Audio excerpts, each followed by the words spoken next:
की शुरुआत करेंगे। देश भर में कोरोना तेजी से अपने पांव पसार रहा है। दिन प्रतिदिन संक्रमितों का आंकड़ा जो है वो बढ़ता जा रहा है। आपको बता दें, देश में कोरोना विस्फोट हुआ है। एक दिन में करीब 2 लाख संक्रमित मरीज मिले हैं। एक्टिव केस की अगर बात करें तो 15 लाख के करीब एक्टिव केस है। 24 घंटे में 1038 मरीजों की जान गई है।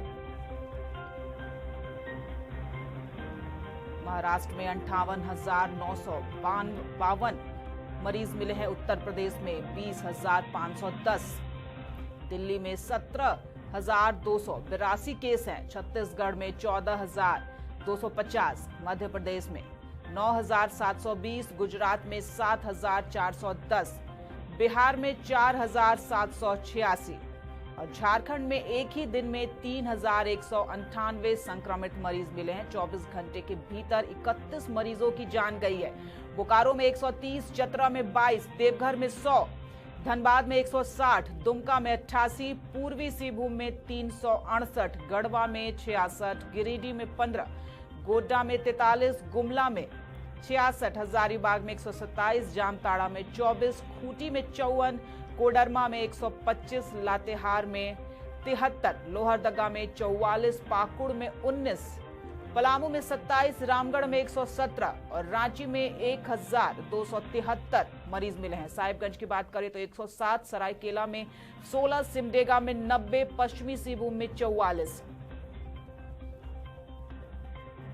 वहीं आपको बता दें, बिहार में भी तेजी से अपने पांव पसार रहा है कोरोना। 24 घंटे के दौरान 21 लोगों की मौत हुई है। मृतकों की संख्या बढ़कर 1,651 पहुंच गई है। पश्चिम बंगाल में कोरोना का कहर बरप रहा है। आपको बता दें, 24 घंटे में 5,892 केस मिले हैं। 24 घंटे के अंदर 24 लोगों की मौत हुई है।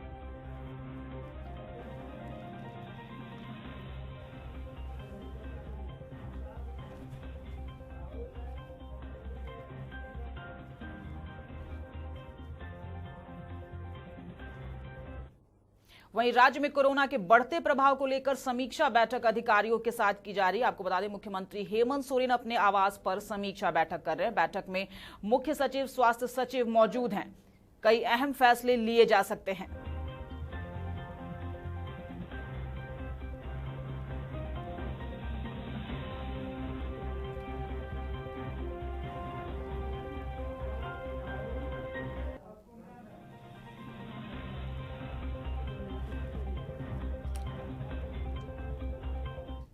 तो कोरोना काल बन के कहर बरपा रहा है। दिन प्रतिदिन संक्रमितों का आंकड़ा जो है वो बढ़ता ही जा रहा है। हमारे साथ हमारे सहयोगी बंगाल से आफ्ताब जुड़ चुके हैं, रांची से राहुल जुड़े हुए हैं और धनबाद से कुंदन हमारे साथ जुड़ चुके हैं। आफ्ताब, बंगाल में क्या स्थिति है कोरोना की? क्योंकि वहां तो चुनाव भी हो रहे हैं, रैलियों पर सवाल उठ रहे हैं, बावजूद उसके केसेस कम नहीं है, संक्रमितों का आंकड़ा दिन प्रतिदिन बढ़ता ही जा रहा है। क्या कर रही है वहां की सरकार? नहीं, देखिए, आप कह सकते हैं कि अभी बिहार, उत्तर प्रदेश, उसके बाद झारखंड और उसके बाद कोलकाता। अभी हम कोलकाता मेडिकल कॉलेज हॉस्पिटल के कैंपस में खड़े हैं और यहाँ पर पूरे पश्चिम बंगाल के कोने कोने से जो जिले हैं, जो वहाँ से जो अपने कोरोना टेस्ट के लिए जो मरीज हैं वो यहाँ पहुँच रहे हैं। तो हम कह सकते हैं कि बहुत भयावह यहाँ भी स्थिति होती जा रही है लगातार। यहाँ पश्चिम बंगाल में तो कई विधानसभा में इलेक्शन हो चुके हैं और बाकी भी हैं। ऐसे में आपको बता दें कि एक प्रत्याशी की भी कोरोना से मौत हो चुकी है। तो हम कह सकते हैं कि पश्चिम बंगाल में जिस तरीके से लगातार राजनीतिक दलों की रैलियां हो रही है, इस पर अगर अभी से ही लगाम नहीं लगाया गया तो एक भयानक कोरोना विस्फोट का इंतजार हो सकता है। वहाँ सरकार और प्रशासन का पूरा फोकस सिर्फ चुनाव पर है। आफ्ताब, मरीज वहां मर रहे हैं, उन्हें देखने वाला कोई नहीं। नहीं, बिल्कुल आपने सही कहा कि पूरे जितने तमाम जो राजनीतिक दल हैं उन सभी का जो ख्याल जो है कि सिर्फ अपने पार्टी को जिताना, रैलियों में लोगों को बुलाना, ना कोई मास्क है ना कोई डिस्टेंसिंग है। तो ऐसे में कह सकते हैं कि हमें सिर्फ जरूरी है तो सिर्फ रैलियां जरूरी है। इसके लिए सीधे तौर पर अगर देखा जाए तो सारी जो है तमाम पार्टियां जो है वो सीधे तौर पर जिम्मेदार हैं। हम कह सकते हैं कि जिस तरीके से ममता बनर्जी की रैलियां हो रही हैं, जो कि राज्य के फिलहाल के वक्त में मुख्यमंत्री हैं, देश के प्रधानमंत्री नरेंद्र मोदी की रैली हो रही है, जेपी नड्डा की रैली हो रही है, अमित शाह की रैली हो रही है। तो ऐसे में जिम्मेदार पद पे लोग बैठे हैं, लेकिन लगातार रैलियां हो रही, बड़ी संख्या में लोग पहुंच रहे हैं। वहां के अस्पतालों की बात अगर करें तो विस्फोट होता है अस्पतालों की कोरोना, क्या स्थिति है आफ्ताब? सरकारी अस्पताल, निजी अस्पताल, क्या स्थिति है वहां की? यहाँ पर आपको बता दें कि अस्पतालों में अभी बहुत ज्यादा कुछ दिखाई नहीं पड़ रहा है, लेकिन खबर ये है अभी तो फिलहाल में हम दिखाना चाहेंगे आपको। मेरे पीछे जो अस्पताल देख पा रहे हैं, ये अस्पताल है medical college and hospital Kolkata का। तो फिलहाल के वक्त में अगर देखा जाए तो मतलब जो है कि गेट लगी है और यहाँ पर बहुत मतलब जो अभी फिलहाल का शाम का वक्त है, तो ऐसे में हम कह सकते हैं कि मरीजों की संख्या कम है। लेकिन जो हालात बताते हैं, जो खबर ये है कि पूरे पश्चिम बंगाल के जो तमाम जिले हैं, वहाँ के ये मरीज यहाँ कोरोना टेस्ट के लिए पहुंच रहे हैं। और आपको हम बताना चाहेंगे कि कोरोना से कांग्रेस प्रत्याशी रियाजुल हक की मौत हो चुकी है और पिछले 24 घंटे में 5,892 नए मामले आए हैं। केस के बाद चुनाव आयोग की अहम बैठक होने वाली है। कोरोना के मद्देनजर चुनाव तिथियों में परिवर्तन की संभावना सहित कई कड़े निर्देश की संभावना भी जारी हो सकती है। टेस्टिंग और वैक्सीनेशन की क्या स्थिति है वहां पर? अगर टेस्टिंग की बात की जाए तो क्या सही तरीके से टेस्टिंग हो रही है जितने हिसाब से होनी चाहिए? और वैक्सीनेशन को लेके क्या वहां की जनता जागरूक है? लोग वैक्सीनेशन ले रहे हैं, पहुंच रहे हैं वैक्सीनेशन लेने? नहीं, जो हम अपने नजरों से देख पा रहे हैं, खासतौर पे हम कह रहे हैं कि बहुत ज्यादा अभी इसका खुलासा नहीं हो पाया है। जो वैक्सीनेशन का जो मतलब कह सकते हैं सिस्टम है, वो मुकम्मल तरीके से नहीं है। चुनाव आयोग हो, उसका ख्याल कहीं नहीं है। राज्य में अभी सरकार है, लेकिन अभी तो फिलहाल के वक्त में चुनाव हो रहा है, तो इसके लिए चुनाव आयोग और राज्यपाल के अधीन में ये इलेक्शन हो रहा है। तो ऐसे में कहीं ना कहीं मेडिकल हॉस्पिटल्स जो है, वहाँ कहीं ना कहीं ख्याल करने की जरूरत है। आपको बताते हैं हम कि आपको जो इलेक्शन वाले राज्य बंगाल जी 420%, असम में 532% कोरोना केसेस बढ़े हैं, जिसमें मौत के मामले में अगर देखें तो 45% के इजाफा हुआ है। ग्वालपोखर के तृणमूल प्रत्याशी प्रदीप नंदी कोरोना संक्रमित हैं, अस्पताल में भर्ती कराए गए हैं। इसके साथ साथ 6 और तृणमूल कांग्रेस के प्रत्याशी जो अस्पताल में कोरोना से संक्रमित है, वो भर्ती हैं। और किशोर भारती किरणनगर में खोला गया है 120 मरीजों के लिए क्वारंटीन सेंटर। तो हम कह सकते हैं कि इतना ज्यादा काफी नहीं है। हमें लगता है कि अगर अभी भी इस पर मुकम्मल तरीके से ख्याल नहीं किया गया, रैलियों पर रोक नहीं लगाई गई, तो कोरोना विस्फोट करने में इस आखिरी महीने में हम कह सकते हैं उस वक्त का इंतजार नहीं किया जा सकता। जी चलिए आफ्ताब, हमसे जुड़ने के लिए आपका बहुत बहुत धन्यवाद। तो आपको बता दें कि बंगाल की स्थिति भी भयावह है, क्योंकि वहां पर चुनाव है, लगातार रैलियों का दौर चल रहा है। रैलियों पर भी सवाल खड़े हो रहे हैं कि आखिर कोरोना काल में इतनी रैलियां आखिर क्यों हो रही हैं। लेकिन चूंकि वहां पर चुनाव है तो रैली, रोड शो सभी कुछ हो रहा है। टेस्टिंग वहां पर समुचित नहीं है, साथ ही साथ वैक्सीनेशन की व्यवस्था भी समुचित तरीके से नहीं की गई है। रांची का क्या आलम है, रांची का क्या हाल है कोरोना के बढ़ते मामलों को लेकर, इस पर हमें जानकारी देने के लिए हमारे साथ जुड़े हैं हमारे सहयोगी राहुल। हम राहुल से जानेंगे। राहुल, कोरोना का रूप जो है अब भयावह हो चुका है, लोग अब डर रहे हैं, घरों से बाहर निकलने में भी लोगों की अब रूह कांप रही है, इतनी भयावह स्थिति में कोरोना आ चुका है। इसको लेकर मुख्यमंत्री हेमंत सोरेन भी अभी समीक्षा बैठक कर रहे हैं।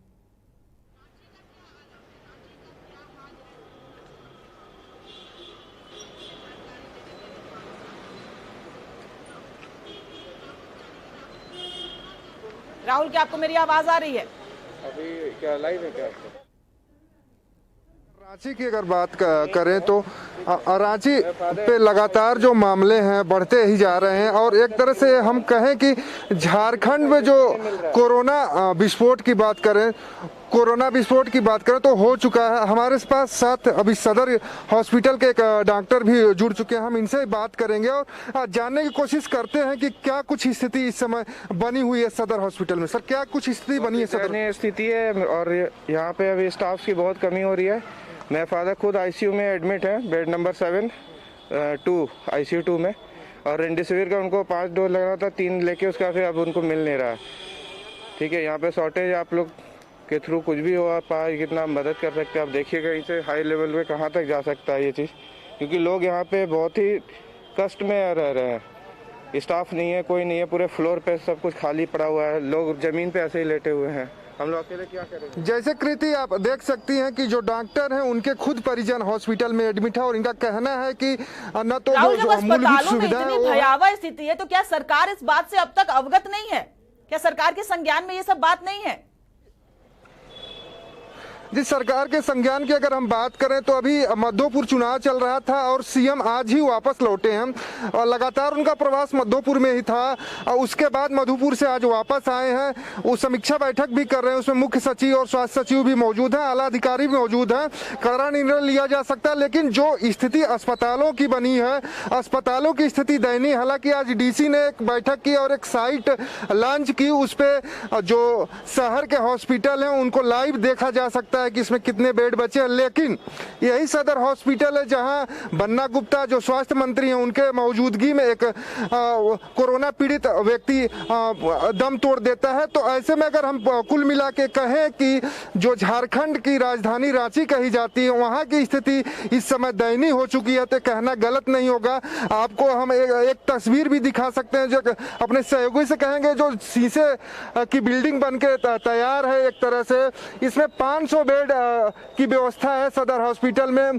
इसमें इस बिल्डिंग का संज्ञान हाई कोर्ट ने भी लिया है, लेकिन अभी तक इस बिल्डिंग को पूर्ण रूप से चालू नहीं किया गया। अगर इसे पूर्ण रूप से चालू किया गया होता तो 500 बेड सरकार के पास एक्स्ट्रा होता, लेकिन ऐसा कुछ होता दिखाई नहीं दे रहा है। और लगातार आप कोरोना से पहले मतलब जब पीक पे नहीं था तब भी लोगों का कहना था कि इसकी व्यवस्था की जाए, लेकिन सरकार एक तरह से कहा जाए जो प्रशासन थी उसको लगा था कि अब कोरोना चला गया। लेकिन जब ही कोरोना वापस आया है, फिर आप देख सकते हैं कि अभी पिछले दिनों हरमू की स्थिति देख लें या जो घाघरा शमशान घाट बना हुआ है वहां की स्थिति देख लें, तो स्थिति पूरी अगर स्थिति की हम बात करें तो स्थिति भयावह हो चुकी है। अभी डॉक्टर साहब कुछ कहना चाहते हैं? डॉक्टर साहब किस चीज की कमी और बता रहे हैं? रेमडेसिविर का जो इंजेक्शन है उसकी कमी है, यहाँ पे शॉर्टेज है। मेरे फादर को खुद लगना था 5 डोज, जबकि उनको 3 डोज लगने के बाद यहाँ से उपलब्ध नहीं कराया जा रहा है। मेडिकल होके हम लोग सब कुछ हेल्प कर रहे हैं सबको, हमारे परिजन को ही नहीं मिल रहा है। तो सरकार से ये निवेदन है कि जल्द से जल्द। और ऑक्सीजन की एक कमी बात सामने आ रही है। ऑक्सीजन की कमी है, लेकिन यहाँ पे आपको मैन पावर की मेन कमी है। ऑक्सीजन के लगे हुए हैं, लोग मर रहे हैं, बिना मैन पावर के मर रहे हैं। देखिए जो डॉक्टर साहब हैं सदर हॉस्पिटल में ही पदस्थापित हैं, उनका कहना है कि जो लोग मर रहे हैं या जो इलाज करने में जो कठिनाइयां आ रही हैं, सबसे बड़ी समस्या मैन पावर ही बनी हुई है। तो ऐसे में अगर मैन पावर ही नहीं रहेगा तो किस तरह से कोरोना पीड़ितों का इलाज किया जाएगा? बेड तो प्राथमिकता है, लेकिन मैन पावर फर्स्ट प्योरिटी देनी चाहिए सरकार को। लेकिन अब मैन पावर कहाँ से आएंगे, कहाँ से नियुक्तियां होंगे, किस तरह से डॉक्टर पैदा किए जाएंगे? राहुल, आप हमारे साथ बने रहिए। मुख्यमंत्री हेमंत सोरेन समीक्षा बैठक भी कर रहे हैं, हम चाहेंगे कि वो तस्वीरें भी हमारे दर्शक देखें जिसमें स्वास्थ्य सचिव भी मौजूद है। मुख्यमंत्री हेमंत सोरेन कोरोना को लेकर ही समीक्षा बैठक कर रहे हैं। तो समीक्षा बैठक चल रही है मुख्यमंत्री हेमंत सोरेन की कोरोना को लेकर। राहुल, सबसे बड़ी बात है कि लगातार सवाल उठ रहे हैं, डॉक्टर खुद सवाल उठा रहे हैं। न अस्पतालों में बेड की सुविधा है, न दवा है, न ऑक्सीजन है, और सबसे बड़ी बात कि मैन पावर तक नहीं है। ऐसे में भला मरीज का इलाज होगा तो कैसे होगा? राहुल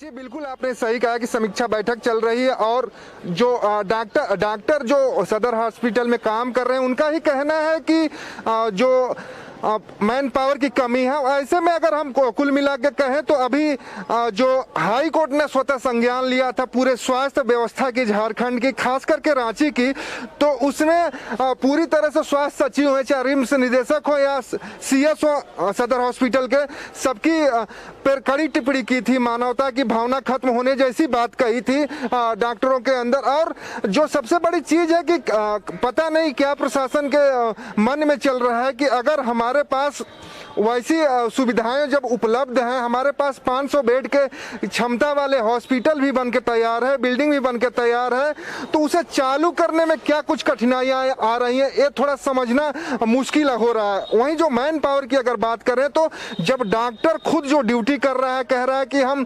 सबकी जो इलाज कर रहे हैं, लेकिन जब हमारे ही परिजन आईसीयू में हैं और उनको जो इंजेक्शन लगाने की बात वो कह रहे थे कि 3 डोज लगाना पड़ता है, उस इंजेक्शन की कमी हो चुकी है, वो इंजेक्शन खत्म हो चुका है। ऐसे में मुख्यमंत्री भी अपने आवास पे बैठक कर रहे हैं, लेकिन बैठक मात्र करने से अब कुछ होने वाला नहीं, इसलिए कि जो राजधानी रांची की स्थिति है भयावह हो चुकी है। आप देख सकते हैं कि अब 1500 से अधिक सदर अस्पताल के बाहर हैं, आप लगातार डॉक्टरों से बात कर रहे हैं, क्या वहां पर और भी कोई डॉक्टर या नर्स मौजूद हैं जिनसे आप बात कर सके? जी डॉक्टर अभी तो डॉक्टर एक ही थे, वो चले गए, 1-2 लोग और थे उनके साथ खड़े थे, लेकिन वो लोग भी चले गए। कारण उनका यही था कि वो लोग लगातार कोरोना पेशेंट के संपर्क में रह रहे हैं, इसलिए थोड़ा सा वो लोग बात करने से डर रहे, क्योंकि वो अपनी सुरक्षा के साथ साथ हमारी भी सुरक्षा को सुनिश्चित करना चाहते हैं, इसलिए वो थोड़ा सा बात करने से कतरा रहे हैं। हालांकि हम जब इसके पहले लाइव आने से पहले डॉक्टरों से हमने बात की, यहाँ पे आए, हमको देखे तो लोग आए, उनका कहना था कि जो मैन पावर है, मैन पावर सबसे बड़ी समस्या हम लोगों के लिए खड़ी। हम लोग जो ड्यूटी चाहिए वो 15 घंटा कर रहे हैं, लेकिन अब जो दवा होनी चाहिए, जो मेन दवा दी जाती है कोरोना पेशेंटों को, उस दवा की भी कमी सदर हॉस्पिटल में हो गई है। हालांकि अब देखना ये होगा कि किस तरीके से इस स्थिति को डॉक्टर या जो प्रबंधन है, सदर प्रबंधन हो या जो पूरे राज्य के मुखिया हैं, स्वास्थ्य मंत्री हो चाहे मुख्यमंत्री, समस्या को किस तरीके से निपट सकते हैं। और देखना यह होगा कि जो बैठक चल रही है आज की, उस बैठक में क्या कुछ खास सामने आता है। जी कृति। बिल्कुल राहुल, आपके साथ अगर कोई डॉक्टर है, मैं देख सकती हूं, तो आप उनसे बात करें। जी बिल्कुल, हम डॉक्टर साहब जानना चाहेंगे कि अभी कुछ खबरें आ रही थी कि बेड की कमी है, आप अब बता रहे हैं कि मेडिसिन की कमी है, तो ऐसे में क्या कुछ रास्ता अब निकाला जा सकता है? रास्ता यही है कि पहले तो आप जो बेड की कमी है, बहुत सारे रूम्स खाली हैं, उसमें आप बेड को तुरंत वहाँ पे मुआयना कराएं और उसके बाद फिर मैन पावर को आप यहाँ पे फर्स्ट ऑफ ऑल मैनेजमेंट होना चाहिए। यहाँ प्रॉपर मैनेजमेंट नहीं हो पा रहा है, इतने सारे मरीज आ रहे हैं और यहाँ पे काम करने वाले जो डॉक्टर्स हैं, स्टाफ से, नर्सिंग स्टाफ से, सारी कमी है। एक बेड पे, मतलब एक आईसीयू में 36 बेड है, तो समझ लिए कि बस 4 के ऊपर आईसीयू चल रहा है, 4 स्टाफ 2 डॉक्टर्स के ऊपर। आईसीयू का मतलब है कि हर एक बेड पे आपको 2, कम से कम एक बेड पे 2 स्टाफ होने चाहिए, नर्सिंग स्टाफ। उसके बाद फिर आपका रेमडेसिविर का जो वो वैक्सीन है उसकी कमी है, उसको सख्त जल्द से जल्द, जितना जल्दी हो सके। वैक्सीन की जो कमी की बात आप कर रहे हैं, तो कब से कब कमी सामने आई? ये आपको कल से ही आपको नहीं मिल रहा है, क्योंकि मेरे पिताजी यहाँ पे एडमिट है आईसीयू 7, उनको सख्त जरूरत है, उनको जल्द से जल्द। चलिए बिल्कुल राहुल, आप हमारे साथ बने रहिए, हम आपसे समय समय पर अपडेट्स जो है वो कोरोना को लेकर लेते रहेंगे। तो कोरोना के आंकड़े डराने वाले हैं, बिहार से लेकर झारखंड तक, दिल्ली से लेकर महाराष्ट्र तक, सभी जगह संक्रमितों का आंकड़ा दिन प्रतिदिन बढ़ता ही जा रहा है। सरकार जो है वो अपनी तरफ से कोशिश कर रही है, लेकिन बावजूद उसके कोरोना का कहर थम नहीं रहा।